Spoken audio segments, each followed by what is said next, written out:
Would you pray with me, please? Well, God, it's your day. It's your house. It's your people. And it's your word. And that all comes together for your glory.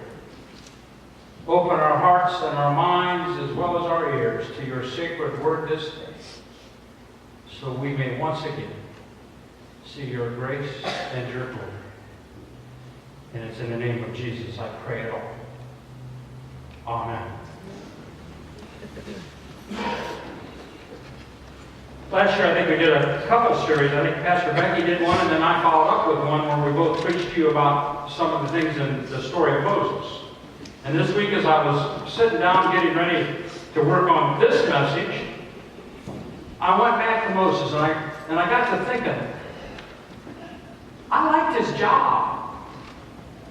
Not the one that he did in the Bible, but the one right before that. Just stop and think of it. You're 80 years old. You don't have a care in the world. You got a bunch of fuzzy animals that belong to your father-in-law, so you don't even have a financial investment. You just get to sit against a rock and look at the top of Mount Sinai and watch the clouds circle around. I'm thinking I'd like a job like that. How about you? Anybody else think you could wrap your head around that one? Yeah, I'm thinking might be a good retirement gig. I'm going to look into that someday again. I tried it once, it didn't work out for me. I might try it a second time here one of these days. I don't know. But then there was that pesky burning bush. And Moses just couldn't help himself. He had to go up and see what was going on. And the end of his cushy job was immediate. Because out of that burning bush, God says, come here, boy, I got a job for you. I want you to go down to Egypt, where you killed that guy, and that's the reason you're out here doing this cushy stuff now. I want you to go back there and get my people out of slavery. I don't know how you guys are, but anytime I change jobs, or anytime I undertook a project, I always sat down first and took stock of my gifts, my abilities, and my resources. Right? And in that story, Moses did the same thing, didn't he? Moses took account of his resources and decided, I'm not going to take this job. Matter of fact, he called to God's attention, 7 different things that he believed was not a gift of his that would keep him from doing the job. Unfortunately for him, God's very persuasive.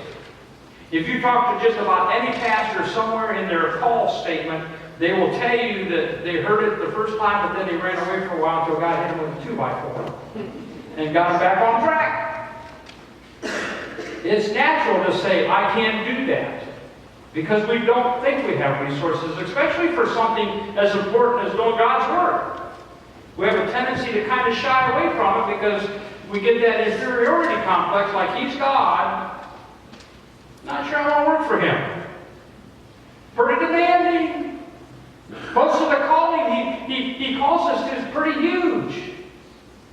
And that's what Moses tried to do.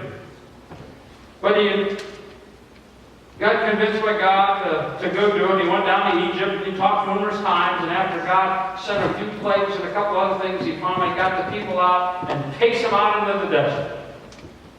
Now this is where I start having a little bit of trouble with the Israelites. You whine and whine and whine. What does it say? Like for 400 years till God hears you whining, and then he gets you out of slavery. He takes you out of Egypt. He leads you by a pillar of cloud during the day, a pillar of fire at night. And when you get to the river and Pharaoh's breathing down or the lake and the sea, and Pharaoh's breathing down your neck, he parts it so you can get through, and then you get to watch him close it in on the chariots. I'm thinking, if I'm a normal human being, I might think maybe God knows a little bit more, has a little bit more power and resources than I have. But immediately after that, they start whining. They're upset because, Moses is just taking too long up on the mountain to get those stone tablets. They're whining because of this and that and everything else. And the passage that you heard read this morning, they're whining because, you know what? They're a little hungry. How dare you bring us us out here. There were graves in Egypt. We could have died there. At least we would have died with our bellies filled. So Moses looks around at his resources and says, no, don't have a butcher shop. Don't have a bakery. But I got God. And he took the complaints to God, and God provided once again. Because they did need food. They did need nourishment. Especially since they made God mad, they had to trek around on a long hike in the wilderness for 40 years. They needed it. You see, Moses didn't have any other resources, but he had a deep faith and obedience to God Almighty. That was his resource. We today, folks, I hate to tell you this, are the Moses. Now, not individual. You don't have to be Moses by yourself, but collectively, as the Church of Jesus Christ, you are Moses today. There are a whole lot of folks that are still in the wilderness that have not made it to the promised land, and once we profess to be the Church of Jesus Christ, it's our job to get them there. It's our job to make sure that they make it to God. The Bucyrus United Methodist Church is called to lead God's children out of the wilderness. Jesus is the great shepherd, the good shepherd. We're just like minor shepherds. But it's our job. And if you don't think it's needed, I invite you to come spend a week in the office at Bucyrus United Methodist Church. I invite you to come down and spend a Friday in the food and clothing pantry to see and talk to the folks that come in there. I invite you to sit at the secretary's desk and listen to the stories that the people come in off the street about how they don't have any heat because their gas is turned out, or they can't take a bath or take care of the children because the water's been turned on. I invite you to listen to the ones that weekly we get somebody that doesn't even have a place to go to bed at night because they got evicted, or their house burned down, or they didn't pay the rent, whatever. Weekly. People are coming in and out of the office because they're addicted. Weekly, they're coming in and out because they've been abused. There are some days at our church it looks like Grand Central Station. And if you don't believe me, again, you're invited anytime to come help. I'm guessing the secretaries would appreciate somebody sitting outside their office helping to take care of those what we call walk-ins. The trouble is, each and every one of those comes in, and we have to do the same thing that anybody else does. We have to say, do we have the resources to help them? A lot of times we don't. And I'm not just talking money. I'm talking, I don't have a degree in psychology. I'm talking, I don't have the time to give them the love that they need. This goes beyond cash. There are other resources when we're working for God that we have to take account of. And there are some days, you know what? We just don't have it. We can't afford it. The time, the money, or whatever. And it's not because we don't want to, but when you're on your way to do a funeral, you don't have time. You don't tell that family, I can't do your funeral today because this person needs to talk. Those are the kind of decisions we have to make all the time. Our resources don't always hold up. And we have to make tough decisions. But as we do that, we forget what our greatest resource is too, don't we? Sometimes we forget that our faith and our God are the biggest resources we have in our church. It's not about what we have in the bank. It's not about who's in charge of what committee. It's about, do we entrust those things to God, knowing that He can do infinitely more through us than we could ever ask or dream. Remember that passage from Ephesians? So I want to share with you the scripture this morning, and we've shared it before, but from a different kind of angle. This time I want you to listen to it with the idea of this thing about resources and how we use them. It's the story of the feeding of the 5,000. We've covered it before. Some people call it the miracle of the loaves and the fishes. Whatever you call it, it's the same story. It's in Mark chapter 6.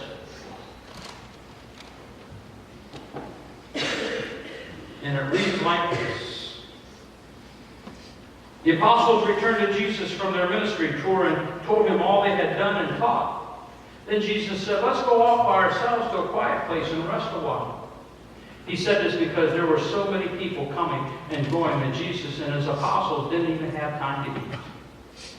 So they left by boat for a quiet place where they could be alone.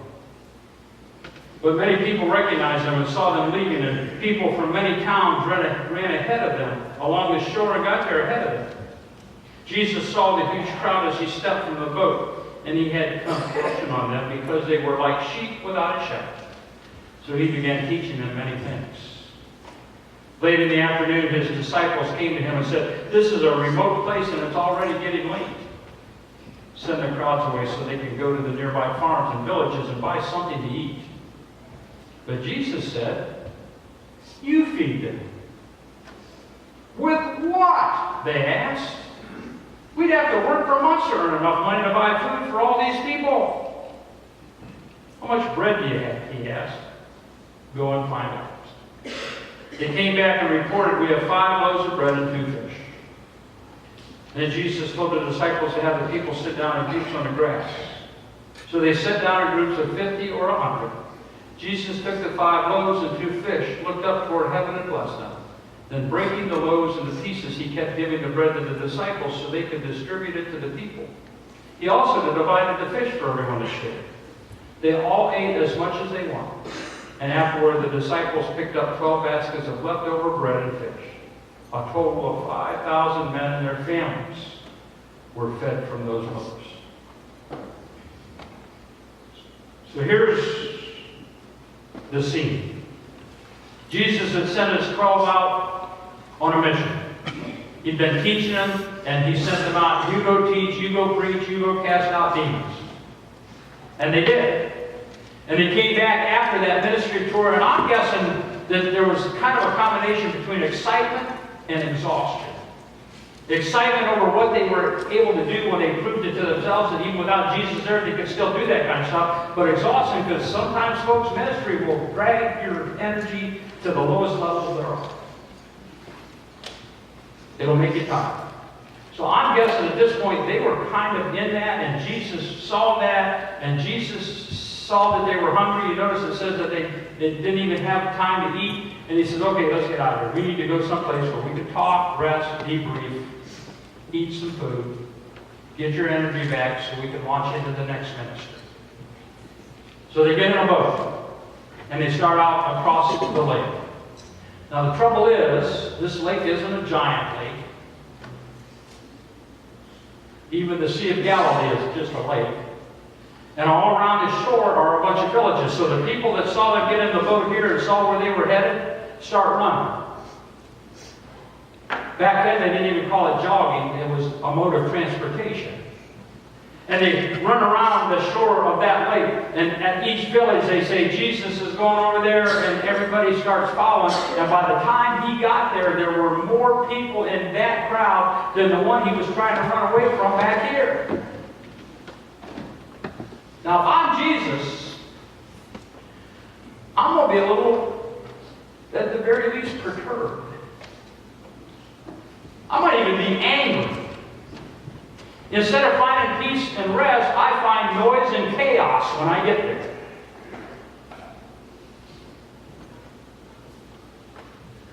He has to change his plans. But he isn't irritated. He isn't annoyed. It says that he looked at the crowd and had compassion and began to teach them. 5,000 people with their families. So they're only counting the guys, and then you got the women and children on top of that. And towards evening, sometimes this gets preached like the disciples are a bunch of idiots. Mean, and they are perturbed. But I think what you see here is the disciples have compassion too. And they realize that there's no McDonald's on the premises. Those people ran to find Jesus, didn't stop and pack a brown bag lunch. They didn't bring a snack.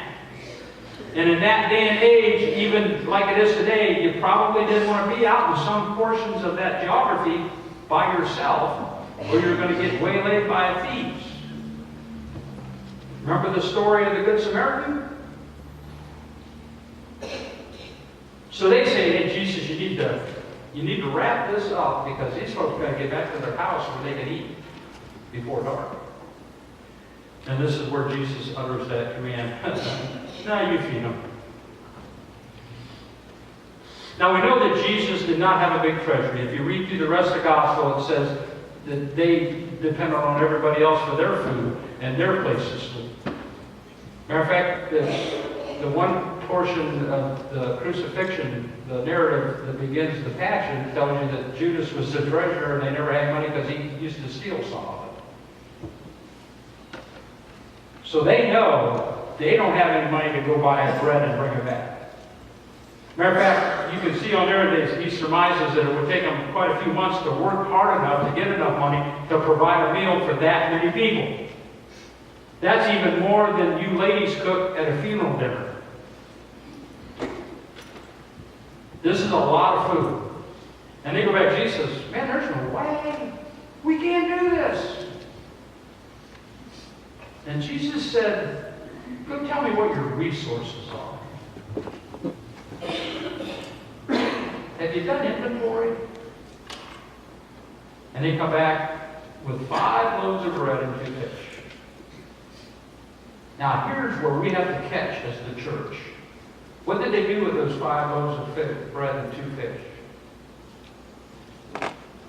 They put it in the hands of Jesus. They didn't do it themselves. They put it in the hands of Jesus, who said grace, and they commenced to feed all them folks. And when they were done, I'm guessing every one of them had a full belly, and some of them had stuck it in their pockets to make sure they had something to eat for the journey home. And they still ended up with more resources after Jesus got done than what they started with. Kind of a different way of looking at that story, isn't it? When they put what they had in the hands of Jesus Christ, He did the miracle. We don't do miracles, folks. Jesus and God do the miracles. We're just the conveyors of the resources. We just handle the goods, and we need to learn to turn them over to Jesus and trust that He's going to do something with it. You know, every time I go to a committee meeting and we start talking about new ministries, it's always the same. We don't have enough. We don't have enough money in the memorial fund to do that project. We don't have enough food to feed the people at the thing. We don't have enough people that will work so that the rest of us can quit breaking our back. We don't have enough leadership to carry that out. Well, guess what? Here's a news flash for you. You will never, ever have enough to do all the ministries that would completely cure this community. You will never have enough. I don't care if somebody dies and leaves you $5 million. You will never have enough to do everything that God is calling us to do. Have you looked outside these doors? Have you looked into the eyes of the people that I talked about to come to the office? Have you seen the hurt, the hunger, the humiliation? Have you seen the pain, the sorrow, the shame of the people that we have to deal with, that we're called? Remember, Christmas, I proclaimed that this entire year we're going to talk about the light that broke into the darkness, that the darkness shall never extinguish. Well, guess what? We've got a lot of darkness right here. Matter of fact, next week I'm going to start giving you the list. We're going to put hands and feet to it. We're going to do something about it. I purposely did not give you goals this year because I let you come up with them and give them to me. And I'll tell you what the top 5 came out next week. Fair enough? Bring your pencils. I think I'm going to make you do a fill-in-the-blank thing so you remember. But we will never have enough. And yet, our reaction a lot of times is just that. We don't have enough resources to do anything about it. Folks, I agree with you. We don't have the resources to do it all on our own. We will never have enough food. We will never have enough money. We will never have enough wisdom. We will never have enough workers. We will never have enough patience. We will never have enough time. We will never have enough love. Period. Sometimes the cupboards of our very souls are bare, aren't they? There are days when I think if you squeeze my heart, you wouldn't get enough of the fruit of the Spirit out of it to fill a teacup. Because it's all been used up for the week.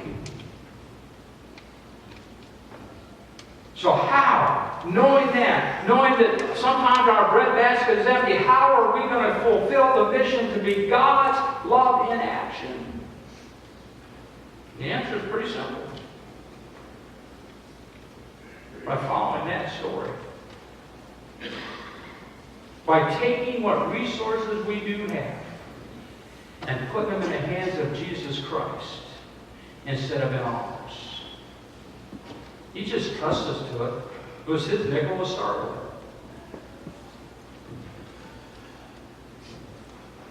Our greatest resource is his power and his might.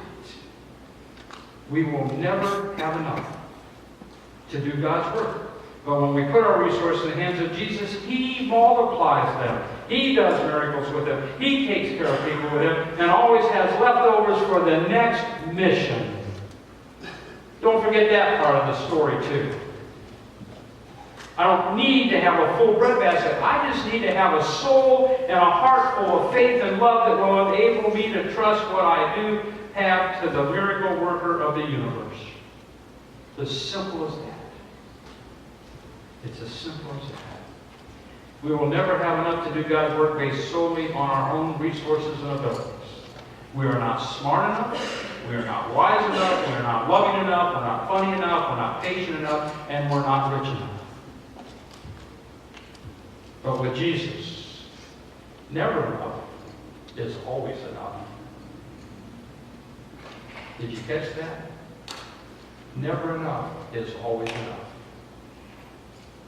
It's time maybe we just trust a little deeper than we have.